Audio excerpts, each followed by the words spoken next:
Assalamualaikum warahmatullahi wabarakatuh. Waalaikumsalam warahmatullahi wabarakatuh. Alhamdulillahilladzi arsala rasulahu bil huda wa dinil haq liyudhhirahu 'alad dini kullihi walau karihal musyrikun. Asyhadu an la ilaha illallah wahdahu la syarikalah wa asyhadu anna Muhammadan abduhu wa rasuluhu la nabiyya wa la rasula ba'dah.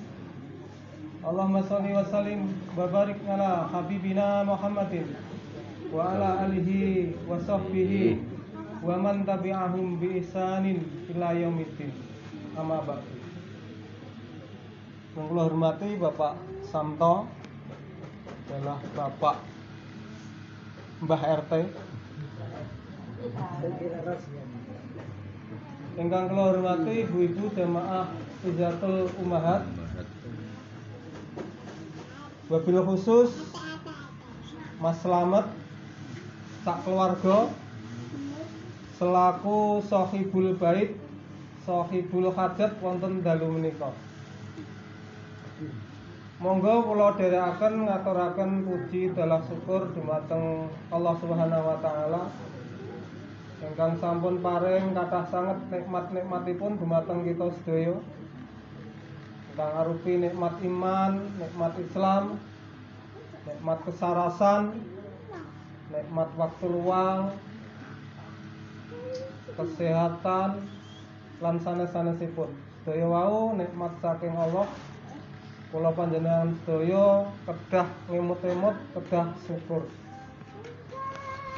Shalawat salam mugi-mugi tansah katuraken dumateng junjungan kita Nabi Agung Nabi Muhammad sallallahu alaihi wasallam.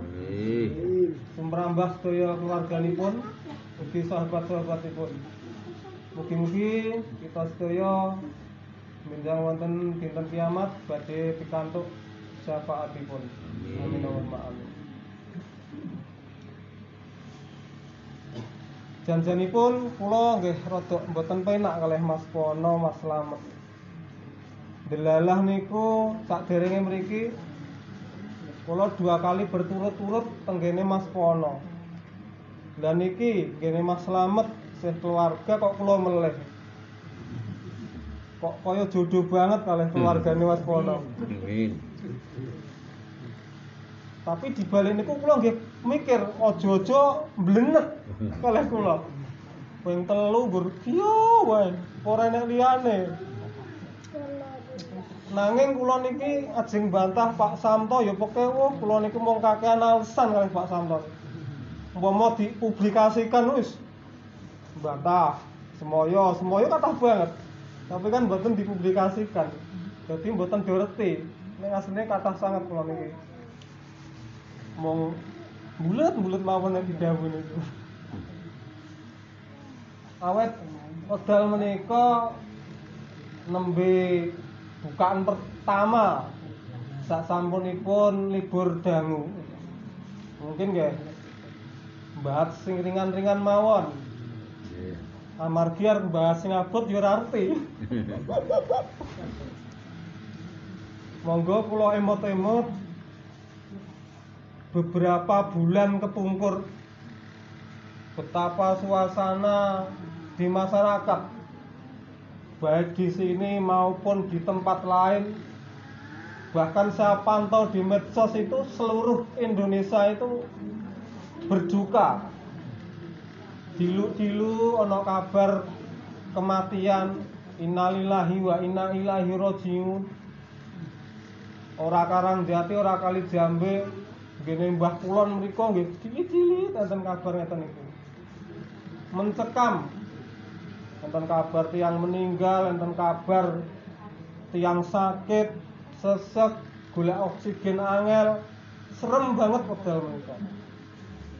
Lah, wonten dalu menika alhamdulillahirabbil alamin. Suasana sing mencekam wau pun berubah dadi suasana ingkang luwih menentramkan. Niki nggih nikmat. Nggih kedah disyukuri, kedah disadari niki.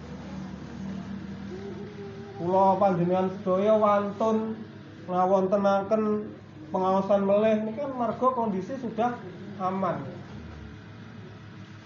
Nah, ingkang pengen kula emutaken di saat kita sedang diambang bahaya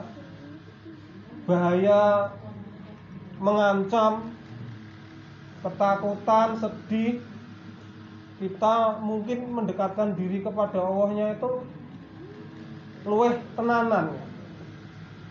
Akeh ndonga karo Gusti Allah nyuwun selamat awake dhewe nggih, selamat tiyang kathah. Suryanti. Nyindir sing tuan rumah.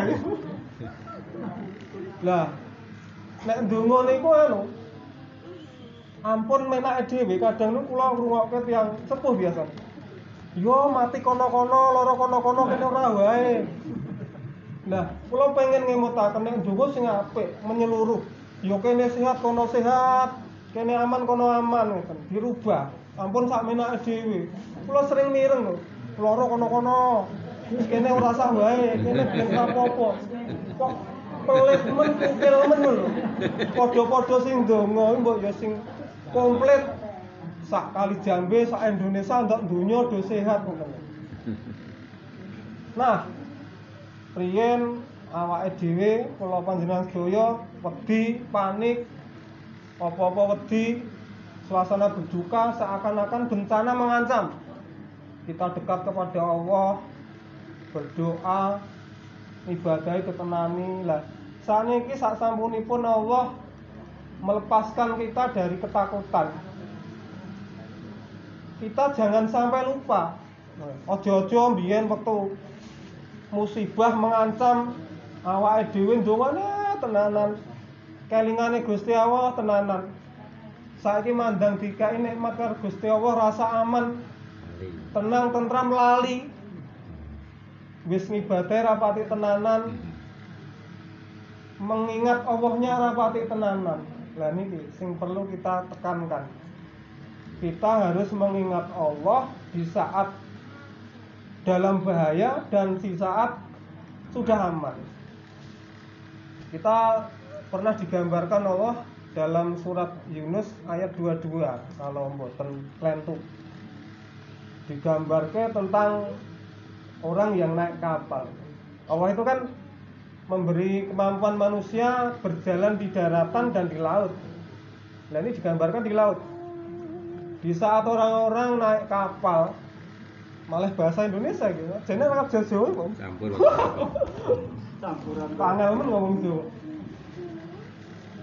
Pada saat orang-orang berada di dalam kapal, kapalnya saged berlayar melampah teng laut, teng toya laut, kanthi anteng, anginnya semilir. Awake dhewe seneng banget sing tong kapal. Arep piknik yang pulau Bali apa pulau sing enek wisatane kan. Apa teng negara lain, apa dalam rangka bisnis. Kapalnya wis mlaku, anteng, seneng kita di dalam kapal karo nyawang banyu, ombak, mangan-mangan, makan-makan, minum-minum, ngobrol kalih garwane, kalih anake, kalih kanca-kancane. YouTubean, Facebookan, apa ada internet teng kapal. Enten, kula pernah tangklet Mas Rohmat, kula ini nggih enten.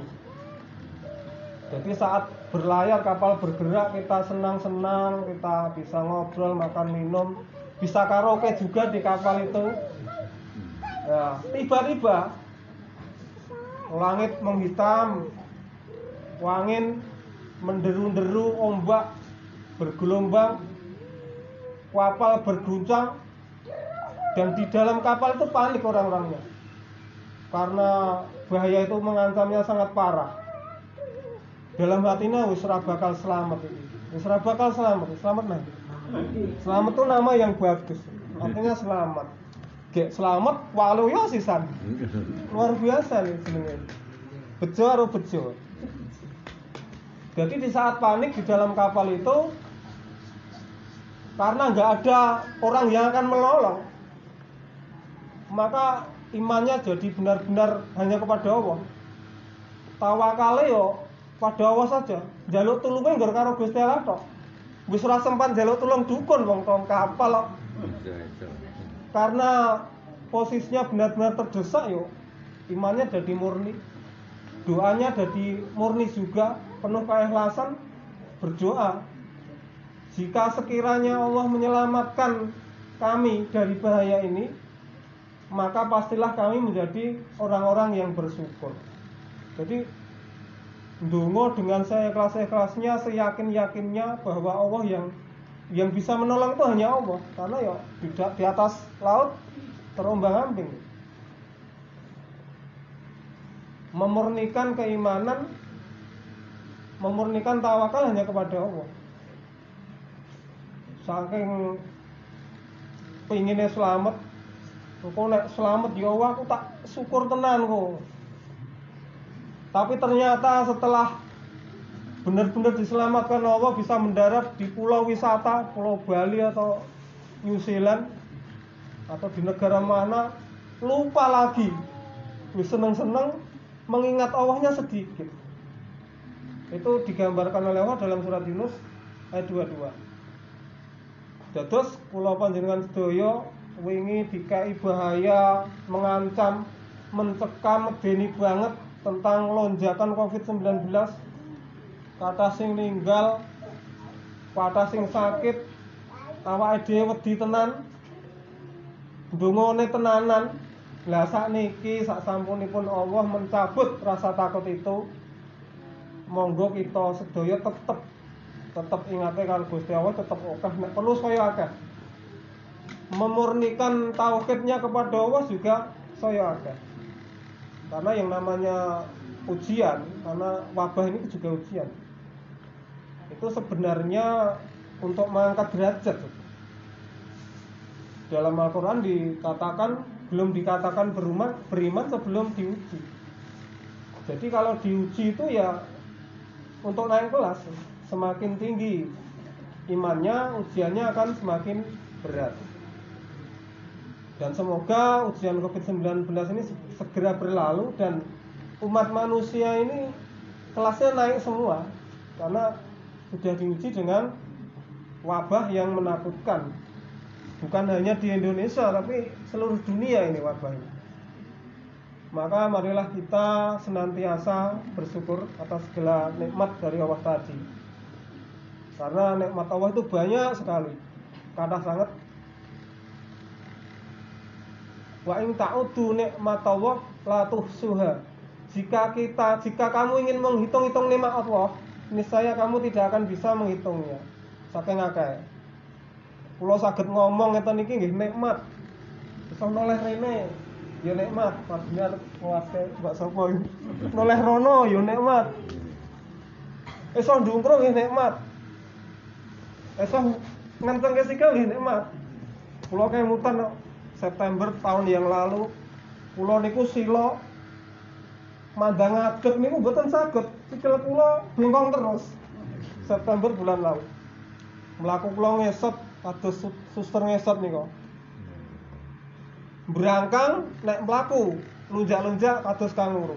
Hanya beberapa jam saja ya Allah.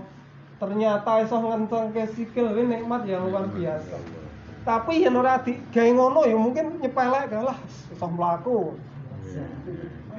Maka ya kita itu bersyukur supaya ora dibutuhke supaya kowe syukur. Mungkin jenengan ora syukur margo iso noleh. Suatu saat diuji Allah kowe digawe noleh terus ngeten iki. Jadi setiap waktu, setiap saat niku monggo syukur. Syukur. Jamiro ngaso. Lanjut Pak ya. Lanjut. Ya. Syukur itu kalau menurut Imam Al-Ghazali ada 4 caranya. Kalau ajari syukur ya. Masalahnya penting ya. Syukur niku nek awake dhewe biasanya fokusnya sing sapa syukur nikmate ditambah, tapi padahal ayatnya itu ada tambahannya. La in syakartum la azidanakum wa la in kafartum inna adzabi lasyadid. Kita hanya fokus barang siapa syukur kepadaku niscaya aku akan menambah nikmatmu kepadamu, melupakan ayat lanjutnya. Dan barang siapa ingkar maka azabku sangat pedih. Ini dilalekke. Ya nek syukur ditambah, lah nek ora syukur ya paling ora ngopo-ngopo. Padahal diancam kalau enggak syukur dengan azab yang pedih. Azab itu yo fokusnya nanti di akhirat. Benar diadab kalau nggak syukur. Tapi di dunia itu kadang juga sudah dikai detail sidik-sidik. Ora syukur, misalnya apa ya? Contohnya apa Mbak niki? Ngene wae, dikai sehat. Ora gelem geng ibadah. Kesandung. Diadab di detail kesandung. Dikai duit akeh, ora gelem sedekah, ora gelem zakat. Didadekke duitnya sing disimpen tong nggon ngamben mau ngisor bantal, rayape munggah pangan rayap entek. Yen ora duitnya akeh nek arep mangan enak ora wani, kakean pantangan. Mangan iwak ora wani. Mangan kikil, babat, ini kaya doyan-doyan ora doyan ya. Ora wani. Bahkan mangan sego sing mampu sing waras ora wani. Itu mungkin juga sebagian dicicil itu memperingatkan. Maka kita ini jangan hanya fokus yang syukur ditambah, yang tidak syukur ya ora apa-apa. Tapi ingatlah kalau tidak syukur kita diancam dengan azab yang pedih. Jadi enek pembawa acara atau sing ngaos-yasin apa sing ngomong ngeten iki ngajak syukur itu aja ngger ndomblong, aja ngger ngabrol, aja ngger ngitung duit. Tapi yo sambil dalam hati itu yo alhamdulillah gitu. Karena ngajak syukurnya pembicara, pembawa acara itu ora main-main, orang berpatut-patut asline. Karena dalam suatu pertemuan itu memang penting harus mengingat Allah, harus bersyukur, bahkan harus mengingatkan selawat. Jadi kita ikuti orang ketang dalam hati ya kita bersyukur. Syukur menurut Imam Ghazali ada 4. Pertama bersyukur dengan lisan. Nah, itu tadi pembawa acara, pembicara ngelehke untuk bersyukur, untuk mengucap alhamdulillahirabbil alamin. Itu bersyukur dengan lisan, dengan ucapan yang mengerahkan lidah, bibir, gigi mungkin. Itu syukur yang pertama dengan lisan. Yang kedua dengan hati. Syukur dengan hati itu begini gambarannya. Mengakui semua nikmat yang datang untuk kita itu semua itu semata-mata dari Allah. Awake dhewe sehat, itu dari Allah. Jangan merasa aku sehat margone aku rajin diet, aku rajin olahraga goes, aku sehat. Bukan seperti itu. Itu karena anugerah dari Allah. Aku sehat margo aku wis vaksin ping 3. Jangan seperti itu. Sehat itu dari Allah. Itu mengakui dengan hati kita bahwa nikmat itu datangnya dari Allah. Itu syukur dengan hati. Terus syukur yang ketiga itu dengan cara perbuatan. Bersyukur dengan perbuatan. Jadi karena kita mengakui, mengingat-ingat nikmat Allah, mengucap dengan alhamdulillah, kemudian kita bersyukur dengan perbuatan. Bersyukur dengan perbuatan ini karena menggunakan nikmat itu untuk semata-mata keridhaan Allah. Misalnya kita sehat, kita gunakan untuk ibadah, untuk sholat, untuk puasa, untuk kerja bakti, untuk membantu teman, membantu tetangga dengan tenaga kita yang sehat tadi. Itu bersyukur dengan perbuatan. Kita dikasih harta, kita sisipkan untuk bersedekah, untuk berzakat, untuk haji, untuk umroh, untuk berbagi. Itu bersyukur dengan perbuatan. Kemudian yang keempat, bersyukur caranya adalah dengan menjaga nikmat itu. Bersyukur dengan lisan, dengan hati, dengan perbuatan. Nah sekarang yang keempat adalah bersyukur dengan menjaga nikmat itu. Jadi nikmat itu dari Allah, jangan digunakan semena-mena. Misalnya Mas Slamet dikasih kesehatan oleh Allah, sehat, ratau masuk angin, ratau tengeng, ratau sikile kecekluk. Dijaga sehat itu, dikasih makan yang bergizi, aja diombeni ciu, sing sayur buah itu bergizi. Itu Terus kerjane ya aja ngongso, mentang-mentang sehat, jam 5 kerja, pasah-pasah. Lali sarapan, setengah 10 sarapan. Lanjut. Adan lali rata-rata ora krungu, setengah 2 madang.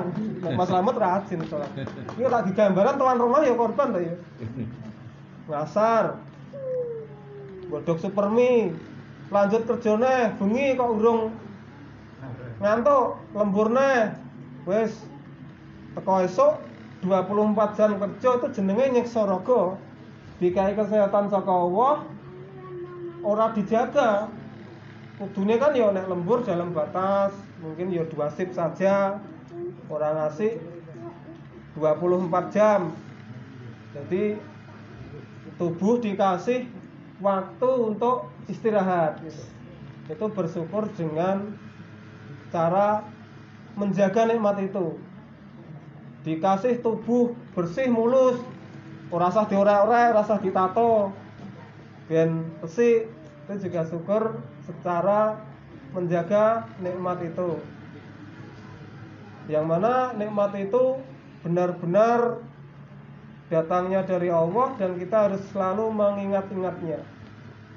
Mengingat-ingat nikmat Allah itu juga bagian dari zikir. Zikir itu akan mengingat. Zikrullah mengingat Allah. Dengan kita mengingat nikmat, otomatis kita berzikir. Berzikir mengingat Allah. Dan berzikir itu membuat hati kita menjadi tentram. Ala bidzikrillahi tatmainnul qulub. Ingatlah hanya dengan mengingat Allah lah hati kita menjadi tentram. Jadi kalau ingin tentram, Mas Slamet dan Bapak Ibu sedaya, kita tuh hendaklah memperbanyak zikir, mengingat Allah.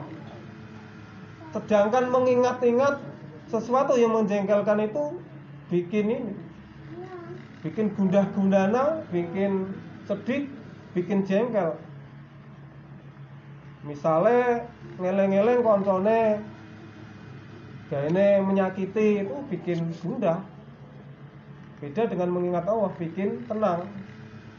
Ngeleng-ngeleng jagungnya dipangan tikus, padahal urung wayah panen, ora sida panen, itu ya bikin jengkel. Tapi mengingat Allah bikin kita tentram. Maka banyak-banyaklah mengingat Allah biar hati kita tentram. Dan dengan bersyukur kita otomatis mengingat Allah. Itu tadi sedikit, karena ini masih pertama setelah libur panjang. Kita bicara yang ringan-ringan dulu, tentang syukur dan tentang mengingat Allah di saat kita dalam bahaya. Dan di saat kita sudah dalam keadaan tenang, dalam keadaan aman, kita harus tetap sama-sama mengingat Allah, jangan dibeda-bedakan. Kalau di saat kita kena bencana kita ingat Allah, di saat ditenangkan, ditentramkan kita lupa, ya nanti dibikin nggak tenang lagi, biar ingat lagi. Karena Allah itu pada akhirnya sangat sayang pada kita. Maka jika kita menyeleweng, menjauh, ya diingatkan dengan cobaan. Baiklah Bapak-bapak, Ibu-ibu, jamaah rahimakumullah. Terima kasih yang telah memperhatikan, dan yang tidak memperhatikan semoga juga bisa menyerap apa yang disampaikan, semoga bisa diamalkan. Otomatis kalau bisa diamalkan, Bapak Ibu juga mendapatkan pahalanya. Dan saya pun yang sebagai pembicara insya Allah juga akan mendapatkan pahalanya. Karena itu bagian dari ilmu yang manfaat. Ilmu yang manfaat itu ya kalau diamalkan, bahkan diajarkan terus-menerus, nanti sampai akhirat mengalir. Jadi ya sebetulnya ada baiknya disuruh-suruh ngomong seperti ini. Jadi rakyatan ya wedi-wedi orang duwe ilmu. Maka nggih matur nuwun Pak Sambap. Jenengan pun maksa kula dadi wani ngomong ora karo rakyatan karo ngewel-ngewel karo wedi-wedi. Insyaallah tak ganjaran ya, Pak. Nek do ngrungokke ora do ngawalke. Kesemantan kalau segera akhiri mawon menawi wonten klenta-klentunipun autor kula nyuwun pangapunten. Wa akhiru kalam wabillahi taufik wal hidayah. Wassalamualaikum warahmatullahi wabarakatuh. Waalaikumsalam warahmatullahi wabarakatuh.